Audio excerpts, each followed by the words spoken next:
Steve Warner, and this is historic RCA Studio B in Nashville, Tennessee. You know, if these walls could talk, man, the incredible music that this place created. This building was built in 1956 at the request of Steve Sholes and the great Chet Atkins. But today we're here to celebrate a wonderful relationship, the 60th anniversary of Chet Atkins and Gretsch guitars.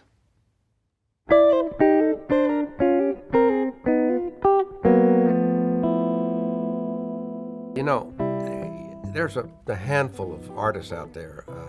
You know, Fred Astaire dances that way, Chet plays the guitar that way, where you do all your work and then you step beyond the work you've done into an area of grace and elegance. And Chet absolutely had that. He could get up and play and just move an audience with just a guitar. And that's a gift. I think it goes beyond the player, his technical abilities. He had that. It came, but finally, somehow, he got out through here what he had in here. And not everybody can do that. I think that's the gift of it. It was just seemed so unattainable, you know, and still to this day does to a certain degree. You know, certainly at a young age, that was like, wow, yeah, it sounded like three guys playing the guitar, you know, just like, wow, this is incredible. He had no one to listen to. He had no one to listen to. And I think eventually, I've read that he heard Merle Travis in Cincinnati maybe playing, but basically, he was the creator. He was the creator of his sound. Came up from way back in the hills. I mean, he told me when he first started working, you know, they didn't have electricity in a lot of those places. And he said, we called it the kerosene circuit, because they played by kerosene lamps. It was Chet and Jerry Reed and a bunch of other players, but Chet was certainly the biggest influence. I mean, it's just a huge body of work, so much to learn from. His songbook was humongous. I mean, he knew every song, as far as I know, known to man. And I don't mean just country songs, pop standards. His breadth of knowledge was unbelievable. He had a smooth touch.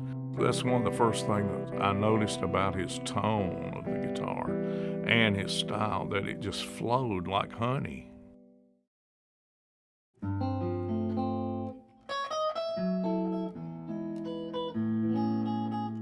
This friend of mine that kind of got me started on guitar over in Benson, North Carolina, where I was raised, he was teaching me what he knew, and he was like the local guitar hero in our little town, you know. And he told me one day, I was 13, he said, you need to get up in the morning at 6 o'clock and tune in to WSM. So there's a guitar player on there, and he said he works with the Carter sisters and Mother Maybelle. They have a 15-minute radio show. He said he's the best I've ever heard. And so at 13, I got up the next morning and tuned into WSM, and you just barely could tune them in, a lot of static, but I could still hear good enough to know that he probably was the greatest. First time I heard him was on a record that my father had when we were kids. It was in our record collection. It was a record called Finger Pickin' Good. No, I was in Tucson at the time when I first heard Chet. I was 14. I was just stunned and amazed with what I heard. I played a record on the radio and I heard it. Later on, I bought his first album and just sat and played it over and over and over again. You know, I remember, you know, having a paper route and going to the record store, and there was that record, Fingerstyle Guitar, that had the orange Gretsch, just about this much of it, you know, with Chet's hand on it. And I read the liner notes, and I bought the record just on that cool guitar and the liner notes. I went home and found out our record player wouldn't play LPs, wouldn't play 33s. So I went to the neighbor's house and played it until the neighbor sent me home, you know, because I kept playing it over and over and over. And then I emptied the rest of my piggy bank and went and bought a record player to go with my record, because I was just so stunned by what I heard. The first time I heard Chet, it was literally a guitar plugged into an amp, no reverb, know nothing, because it probably was 1952. And it was the prettiest sound I thought I'd ever heard come out of a guitar. I don't know an age, but I know it was very, very young, because I remember certain albums, and I can still see the covers, you know, I'd sit and just play those records and couldn't get enough, you know. I remember also thinking, this is impossible. And immediately thinking to myself, well, it couldn't be impossible because he's doing it. It just must be really hard, that's all.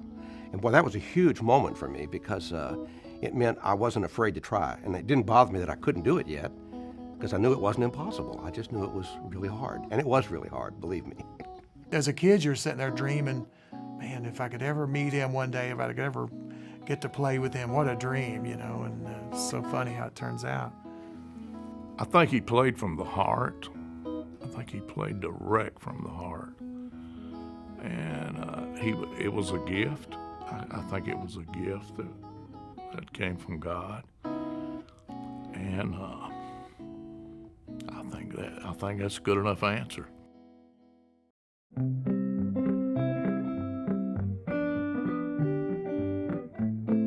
I heard the song Yakety Yaks and tried to learn it on guitar at a young age and just didn't quite get it right.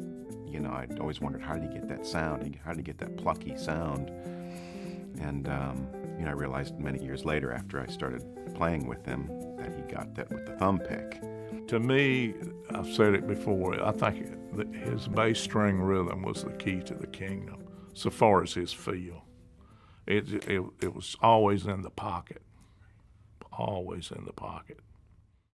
It's just like if he had a bass player, because Chet is playing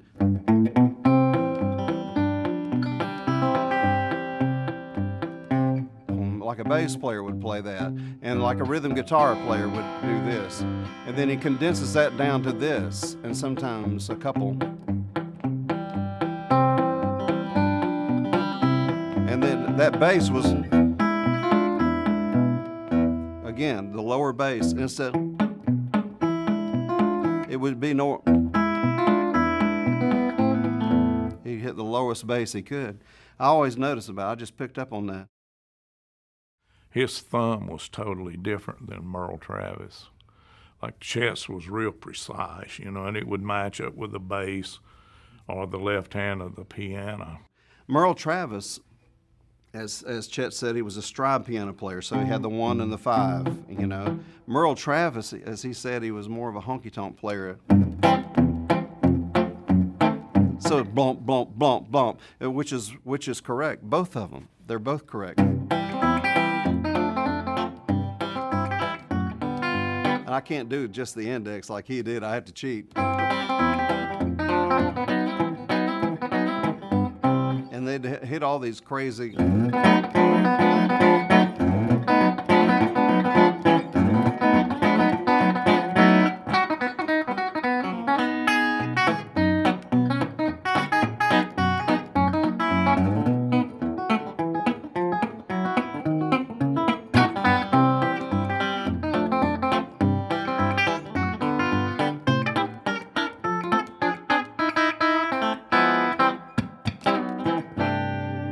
And they had these little ditties that we do, and then when Merle would play this, bump, bump, bump, bump. Well, let me play one, and Chet would say, see the difference?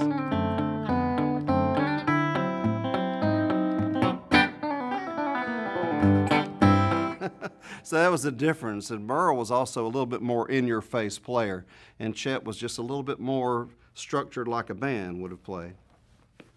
They're all good. I love Merle Travis and I love Chet, but there was only, like Lenny Bro said, there was only one Chet, you know.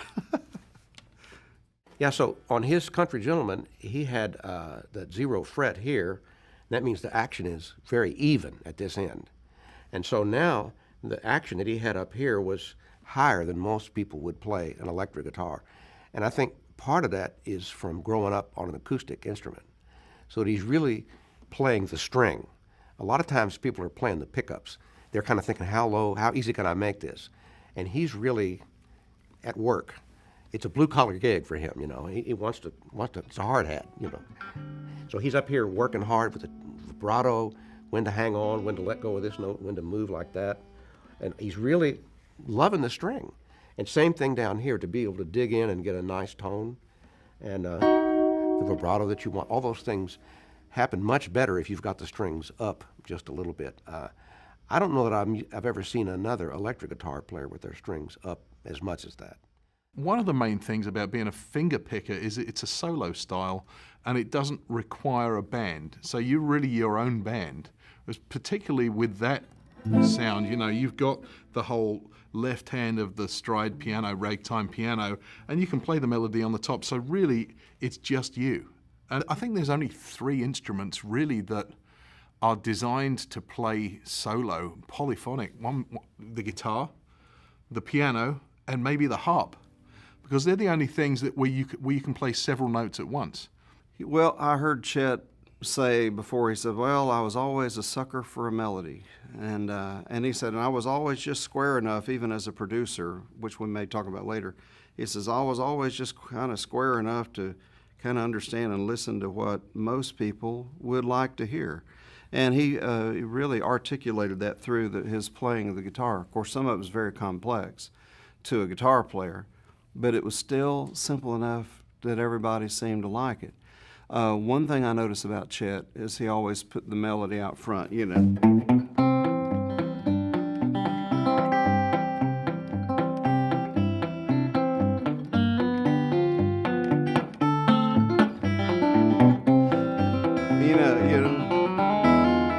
He had all these little licks and things like that, but you never, question what the melody was. And he even did that when he would play something slow, and I learned a lot of that from Chet, because I would play, like if I played something.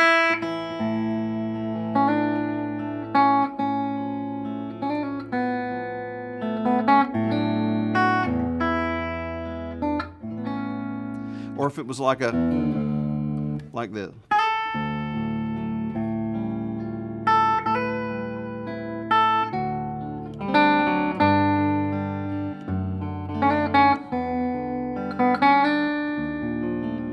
All the other guys are playing backup, so they're like the piano player. Like.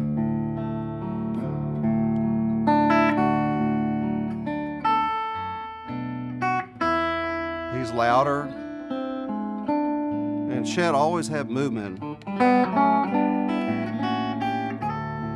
He always had movement. His bass was going somewhere. His chord structure, it was going somewhere. And so I just picked a lot of that up, because he didn't just do the bum chuck thing, which we all loved, but he did some other things, like when he would play, he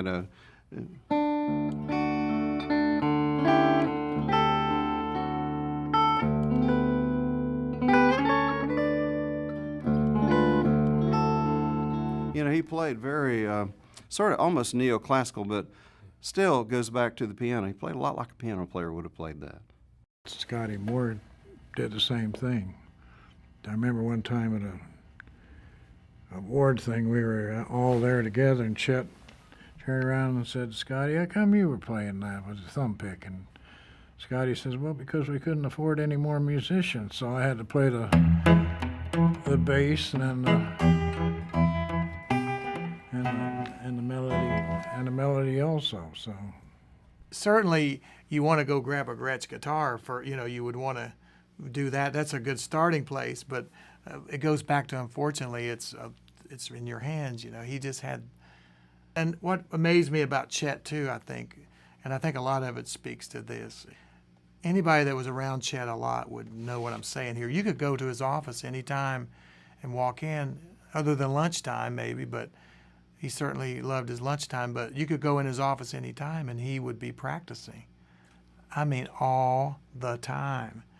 He called me one night when I was living in Brooklyn. This was like right around the time, right after maybe we did the Sneaking Around record. I'd given him my demo tape of the songs that I had wrote, and he called me one time out of the blue. He said, hey, Pat, I was up till 4 o'clock in the morning trying to learn that lick you played on that demo tape.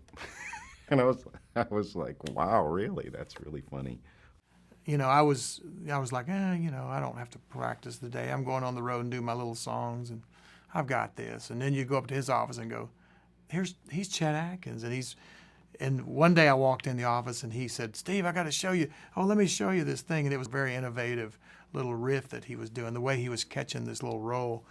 And he goes, check this out. And I loved it that here he was starting to be an elderly man and was still so excited about it, a lick. I'm thinking, man, that always inspired me to go home and get my guitar out and practice, because there he was and still pumped up. Oh, you got to hear this, you know. I just think that's cool, you know. Here he could be out golfing and he's practicing the guitar at age 65 or whatever he was at that time. He always had something new to show me, you know, and share with me. I loved it that he wanted to share it too, you know, so.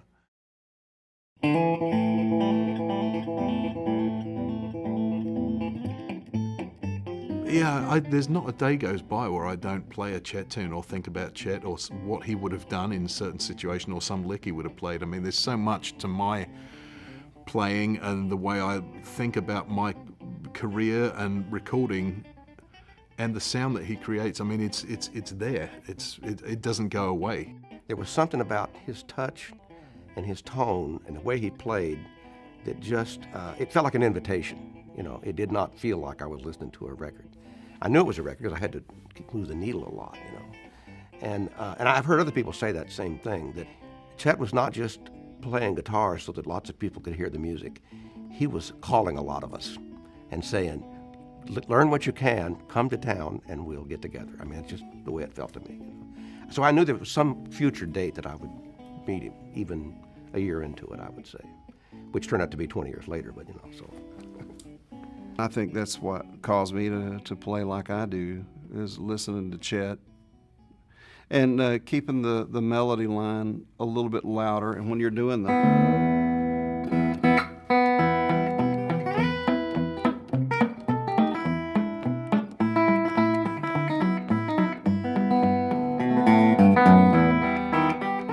you know, there's always movement on the bass and everything, but these guys,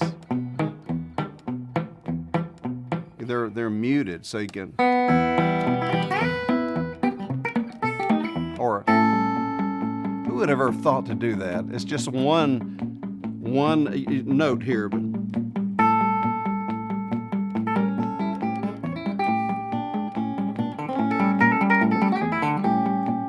that's amazing. And he'd use his open string.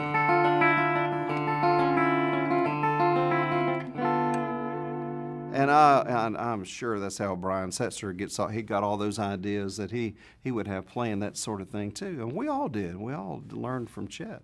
With Chet, I think it was just the combination of Merle Travis, Segovia, George Barnes, Django Reinhardt, and Les Paul, and the guys he were listening to. That was what made his style. It was that whole, he didn't stick to the traditions of what those guys were doing. He melded it all together, and that's kind of where it went, you know. It's such a perfect style. Django Reinhardt and Merle Travis and Jerry Reed and John D. Loudermilk. And Loudermilk brought tunings to town that Chet really liked. Yeah, I think he was very open-minded about guitar styles and music in general. He liked all kinds of music. I think, yeah, I mean, I don't know if he was into Jimi Hendrix, but he probably was. We never talked about that, but he was into a lot of rock players, you know, and he got Guitar Player magazine and read it every month. He was into a lot of different rock players, absolutely, and blues guys. Oh, I mean, he loved Larry Carlton and Eric Clapton and George Harrison, and you know, of course he was a huge Beatles fan. And if you listen to the history of the records that he's made, he has dabbled in many, many different styles. I mean, he did classical style stuff and, you know, rock, you know, jazz stuff with Lenny Breau, you know, and stuff with Les Paul, and you know, he really, you know, I mean, I think, you know, you would define him as country guitar, but certainly he was adventurous.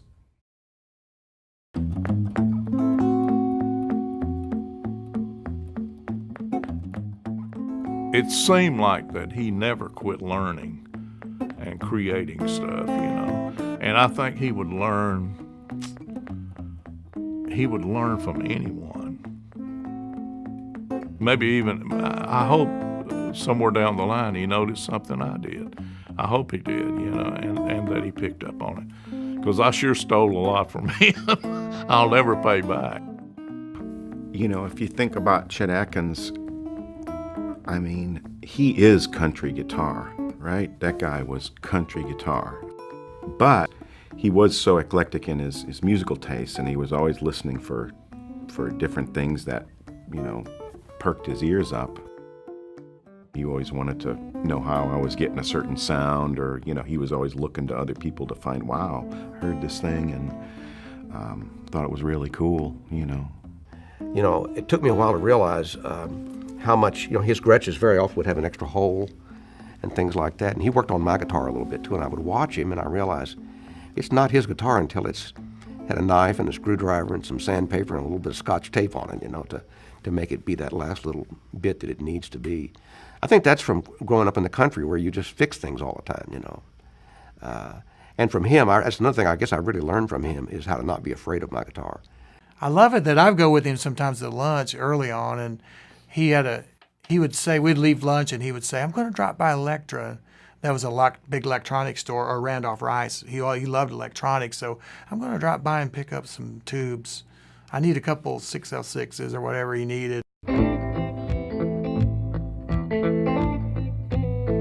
His basement studio was kind of his man cave. Very experimental. Yeah, he was definitely experimental. As a matter of fact, he was showing me one time when I was down there, he had a piece of something, a piece of plastic that he was sticking between. He was sticking things in his strings, you know, and he said, oh yeah, I was trying this, you know, to see if I get a different sound. He owned some patents for guitars, in particular to do with tailpieces, and and maybe the electronics and everything that's back there on the tail end of the guitar. So, but he was always thinking and working and trying to be better. And he liked young people.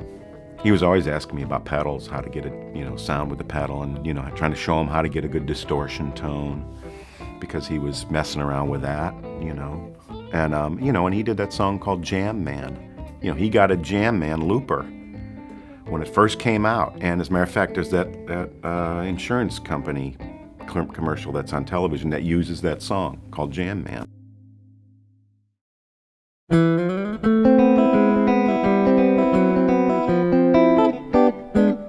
Doyle, you said something earlier about Copper Kettle. We should play that. I think we played that on the Opry one We did night. play that before, didn't we? Yeah. I think we played it a bunch, but I play that some nights, and when I play shows, I'll do a little segment, talk about Chet a little, but I'll play some medleys, and sometimes I'll play, throw some different Chet songs, but I usually, Copper Kettle's one I love to play. So Yeah, I you love guys want to play it? Yeah, yeah.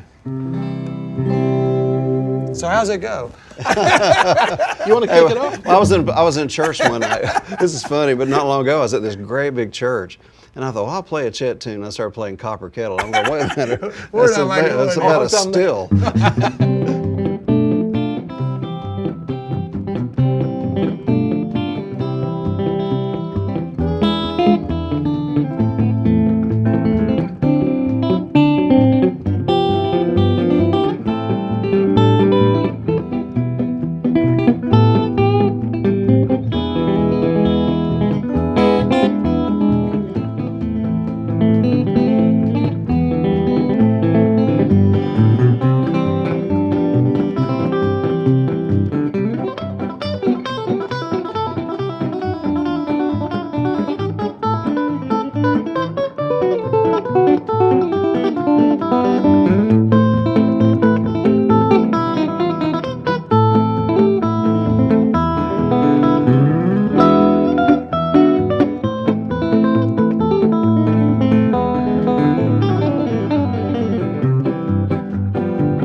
Something like that.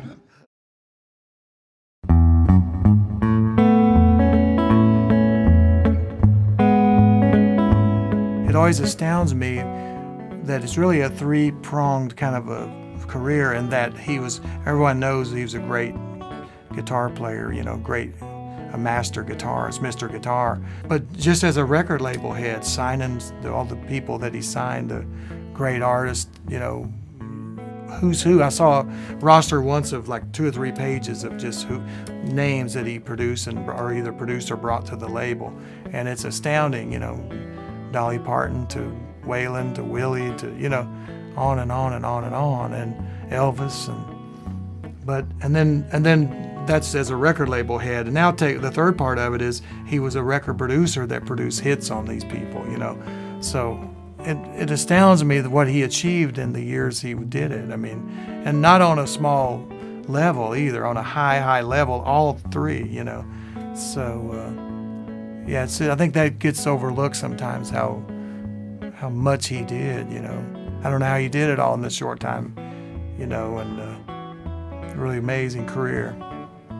Well, Chet had such an eye for talent and an ear for talent, and he could spot that in people, and he could see things that I think no one else could have seen, and he could hear it in a song. He could listen to a song and tell you if it was going to be a hit or not.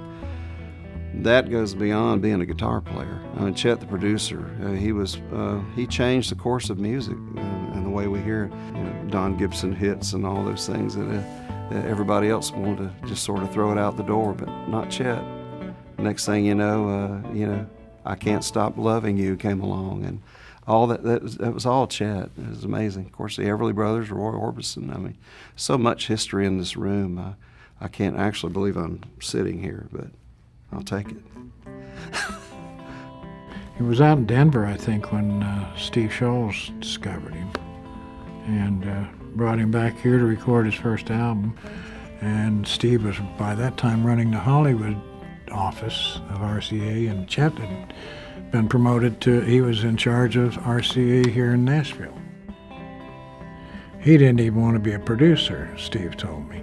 And he said he just wanted to play. He said, I started adding him to sessions, and Steve said, I started noticing the stuff at the sessions that the producers were bringing in to play for him. He said, well, that's an interesting idea. Who thought of that? Oh, Chet. Chet thought of that. And that happened several times, and he finally said, my goodness, that's amazing. He said, these are good ideas, I mean, just arrangement ideas, they're great. Or a great idea for a song, whatever. He told Chet, he says, you should produce. No, I don't want to do that. I just want to be a guitar player. I just want to play my guitar.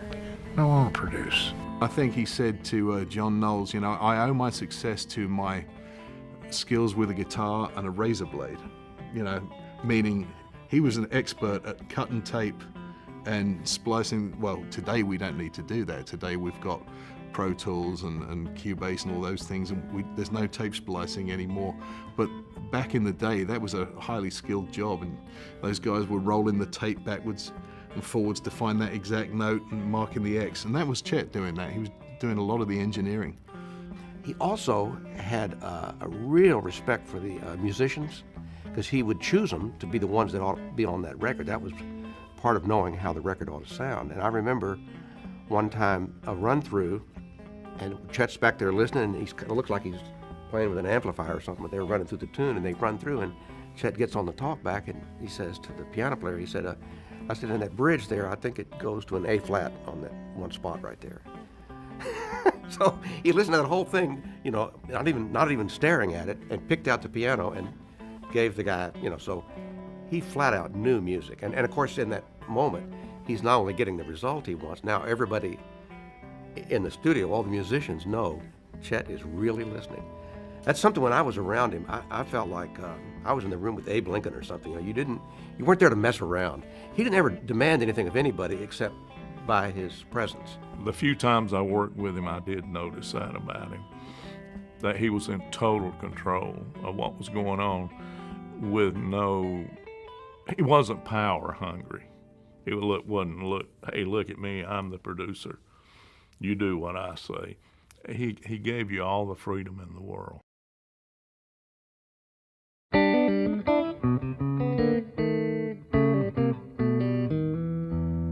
You know, one thing that really appreciated, and kudos to Fred Gretsch for bringing all these back. Oh, you kidding? And getting them yeah. under the legacy of Chet Atkins with Gretsch once again. Yeah.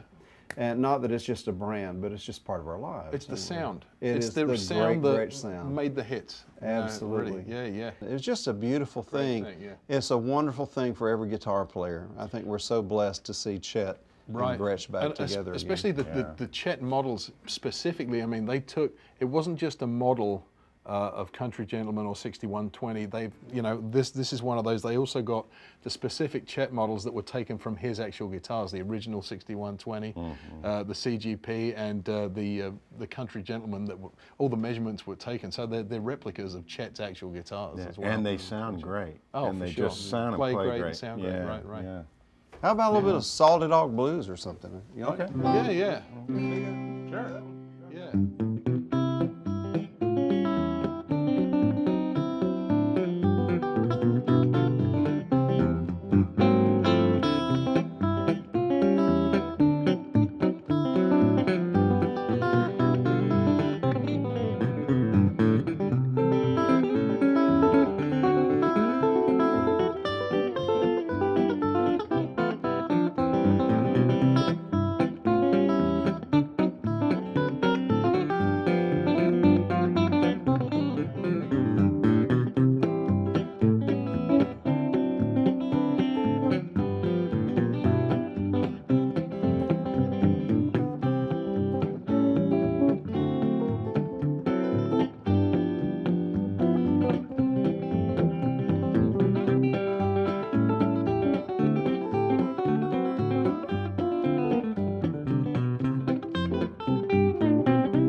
Thanks, Greg.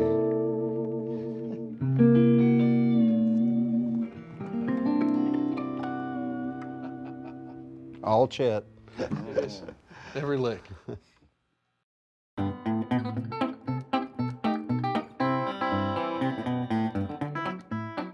I heard someone in an interview one time said, well, Chet, I heard you created the Nashville sound, you and Owen Bradley, and the way you brought strings in. He said, yeah, and I apologize for that. You know. And someone asked him one time and said, can you describe the Nashville sound now? And he put his finger or his hand in his pocket and jingled the change.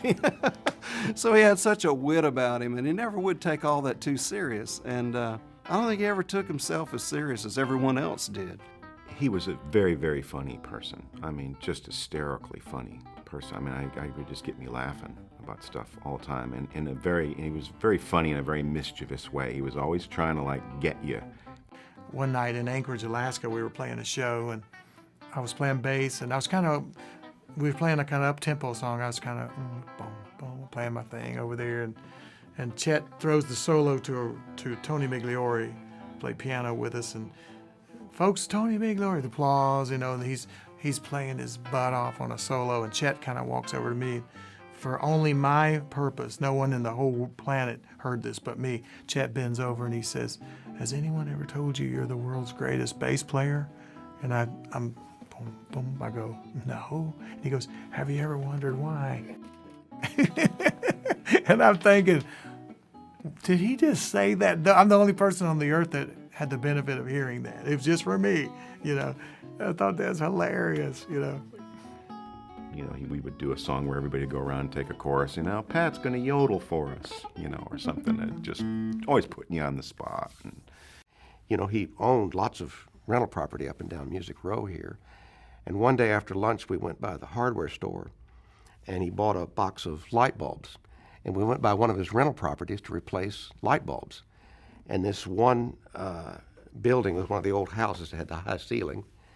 And he had a ladder there in the closet. So he brings the ladder out, and he climbs the ladder to put bulbs in the chandelier, and I'm down here holding the ladder. And he turns around and he says, now hold on to that ladder. He said, you know, I'm a legend, and if you drop me, there'd be a lot of explaining to do. And that's the way he would let himself be a legend, was to joke about it, you know. But he really, you know, by that time he was in the Hall of Fame and, you know, desk full of Grammys and so forth, but changing the light bulbs in the rental property. So I think doing chores, you know, is something he grew up with. And it's something he kept with him because it was a way of staying normal, staying grounded, you know. I remember Lee Hazelwood thought he was pretty quick, and they were in the office one day, and Chet says, well, Lee, how do you like it here in Nashville? He says, well, Lee says, well, I think it's nice. He says, I may get me a job and stay here. I noticed the janitor out there is sweeping. He says, maybe I could take his job, you know. Chet says, no. He says, I don't think so. He says, that old boy is college educated. He says, you better stick to producing.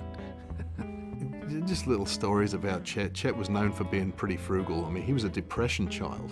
Everyone in town knew about that, and it's a mentality from you know, growing up in the Depression. They had nothing. They had nothing at all. So, yeah, a lot of those stories. I remember one time, actually, Steve Warner, Chet gave him a White Falcon guitar, and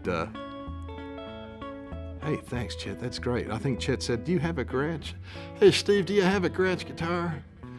And Steve said, no, I don't. Chet said, well, take that White Falcon out there in the corner right there. So Steve took it, and 3 or 4 years later, Chet got to reading about what they were worth. You know, the old classic, the original. He said, called up Steve and said, no, those White Falcons are, they're worth quite a bit of money these days. They're pretty hot property. You know, if things get bad, I might have to ask for that back. Because that was a Depression, you know. He was thinking of Black Monday, 1929.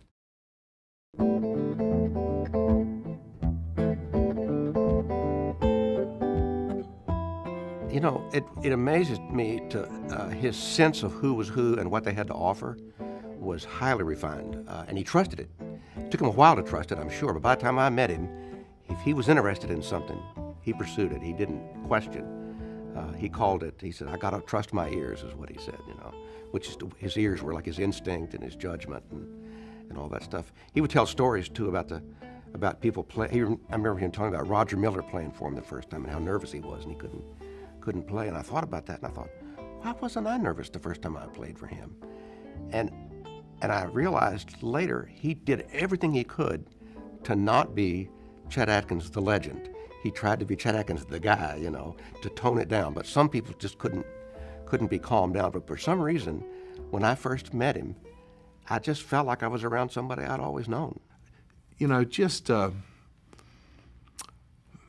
very gracious, very gracious guy. Helped a lot of people out, especially in this town as well. You know, he certainly introduced me around town.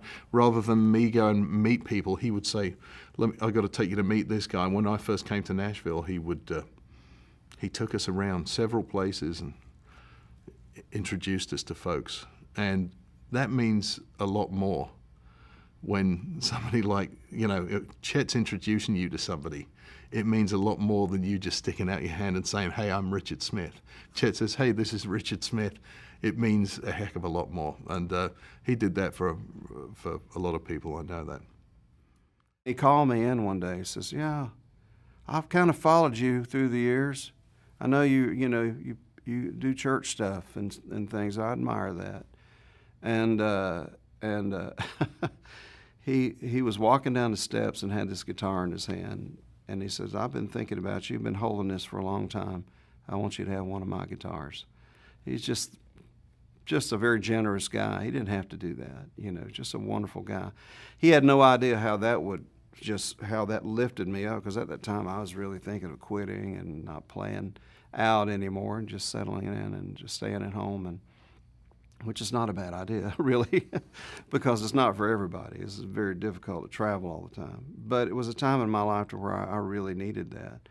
And evidently it was a God thing, too, and I think Chet was a very spiritual person. I think he felt led to do that. I don't think he would just do that on his own, even though, like I say, he was generous, but I don't think he gave guitars away every day. And that touched my heart. I mean, it really did, and in some ways changed my life. The day I got to town, he drove me straight to the union, and he paid my way into the Nashville Musicians Union. He said, "It's a right to work state, but if you're going to be working with me, you got to be in the union."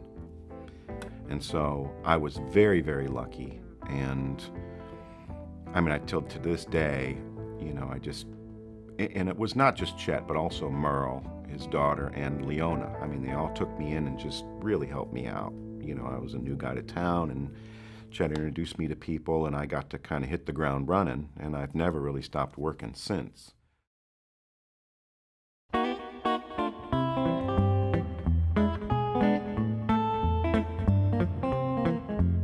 I've heard a lot of people say, "Oh, he had a gift. Oh, he was blessed." Well, we all have gifts, you know, but he rolled his sleeves up too, and he put his work in, and his work is always driven. Well, it's driven by several things in his case. I think one of them is his upbringing as a poor person in the country, wanting to, you know, move out of that, and that kind of was always there. But beyond that, I think there was some kind of a vision of like what things sounded like, how much he loved music. Tom Bresh told me this. He said that it's not that Chet even wanted to be remembered as a musician. He said, "I want to be remembered as an intellectual." And I think because of the whole thing about being in East Tennessee, and it was a serious thing. He didn't like the hillbilly thing. He wanted to distance himself from that. Even though the music that he played was very much that kind of music. It was mountain music. He was playing old fiddle tunes, a lot of that stuff. He knew the music was great, but still he was a businessman as much as he was a musician. I think that was important to him.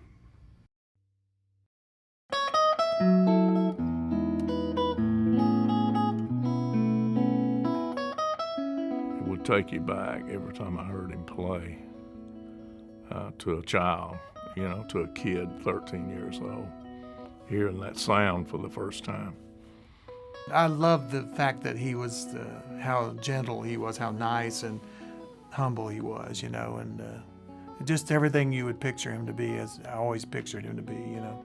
Very grounded and, you know, I love it that he never forgot where he came from, too. He was always very, you know, very humble about his upbringing, you know, and his roots.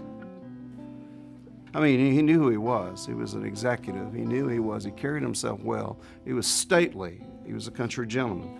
But at the same time, there was just a hometown sort of personality about him that he made everybody feel comfortable. And if he said anything about you, ever, I mean, it went with you for the rest of your life. People sometimes still talk about something Chet said when they introduced me on stage. Chet would have never dreamed that would have ever affected me the rest of my life. And he carried that kind of weight. He was an amazing person. That was the thing I remember the most when I first met Chet. But just playing some tunes with him, listening to his timing, listening to his the execution of the notes that he played, it was just, okay, this is what I'm supposed to play like. He was not the kind of guy who would just wanted to stop at life. He was always moving forward. I mean, I remember when he got sick, you know, and he got back out of the hospital, he was like, we were playing a 1.5-year long stint over there at Cafe Milano downtown, and he had different guests come and play with him.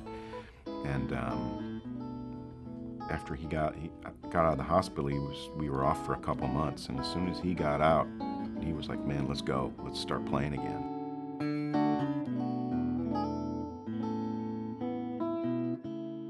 I remember Chet telling me one time he was playing in Las Vegas, and there was backstage, the stage manager would help him take those 3 steps up with his guitar and step out and do his act, and then he would give him a hand and help him walk down. At the end of his run, the stage manager says to Chet, he said, I've helped a lot of people up and down these 3 steps. He said, you're the only guy that's the same at the top of the steps as he is at the bottom of the steps.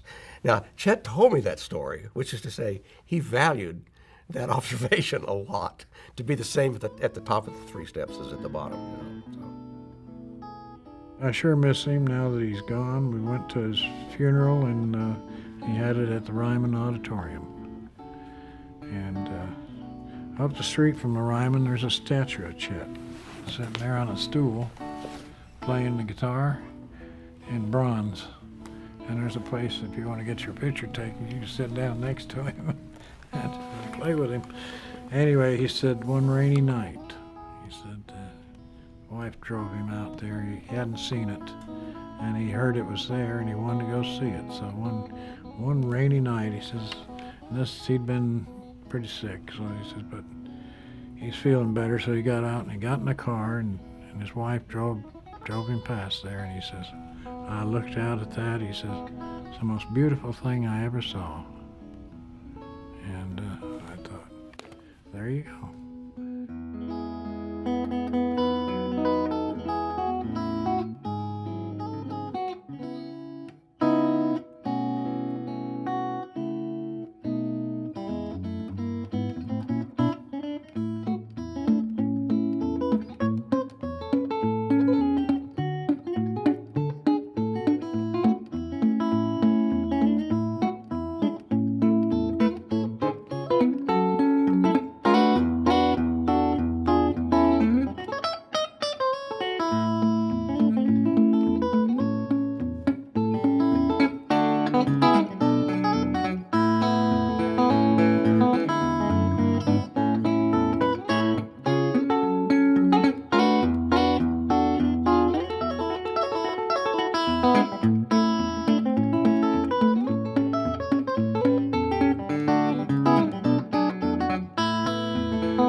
Mm-hmm.